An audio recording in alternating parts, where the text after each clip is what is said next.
शाम सुहानी, शहर अनजान, मुंबई, सपनों की नगरी। 26 नवंबर 2008। शाम ढल रही थी, हवा में हल्की ठंडक घुल रही थी।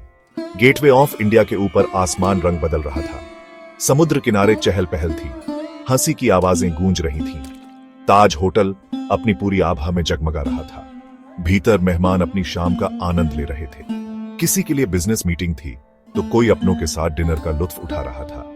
होटल स्टाफ अपनी ड्यूटी में मशगूल था। सब कुछ सामान्य था, लेकिन यह शांति एक भयानक तूफान से पहले की खामोशी थी। कोई नहीं जानता था कि कुछ ही पलों में यह खूबसूरत शाम एक काली रात में बदल जाएगी। हवा में एक अजीब सी घबराहट घुलने लगी, जैसे समुद्र को पता हो कि उसके सीने में तूफान उठने वाला है। लेकिन शहर बेखबर था। जिंदगी अपनी रफ्तार से चल रही थी। काली लहरों पर काला साया। दूर समुद्र में एक नाव तेजी से शहर की तरफ बह रही थी। उसमें सवार थे 10 चेहरे, जिन पर क्रूरता और हैवानियत के सिवा कुछ नहीं था। इनके हाथों में मौत का सामान था और दिलों में नफरत भरी थी। यह थे वो दरिंदे जो कुछ ही देर में मुंबई पर कहर बरपाने वाले थे। उनकी नजरें ताज होटल पर टिकी थीं, जो उनके लिए सिर्फ एक निशाना था। उनका मकसद सिर्फ खून बहाना था, दहशत फैलाना था। वे जानते थे कि मौत उनका इंतजार कर रही है, लेकिन उनके जहन में जहर इस कदर भर दिया गया था कि मौत भी उन्हें प्यारी लग रही थी। पानी में उनके नापाक इरादों की परछाई दिख रही थी। यह परछाई धीरे धीरे बड्डी होती जा रही थी, ठीक उसी तरह जैसे उनके कदमों की आहट मौत की दस्तक बनकर पास आ रही थी। ताज में गूंजी पहली दस्तक, मौत का पहला वार। रात के करीब 9:45 बज रहे थे। ताज होटल के बाहर चहल पहल थी।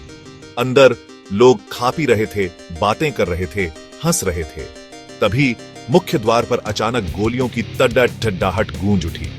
लोगों को समझ नहीं आया क्या हो रहा है। कुछ ही सेकंड में अफरा तफरी मच गई। यह आतंकियों का पहला वार था।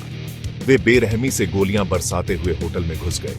उनके निशाने पर जो भी आया उसे मौत के घाट उतार दिया गया।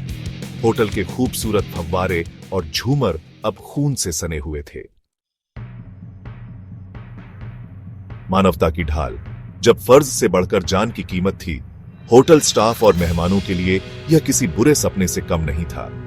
डर और दहशत से लोग इधर उधर भाग रहे थे, लेकिन इस अफरा तफरी में भी कुछ लोग ऐसे थे जिन्होंने हिम्मत नहीं हारी। होटल स्टाफ के कई लोग अपनी जान की परवाह किए बिना मेहमानों को सुरक्षित जगहों पर ले जाने लगे।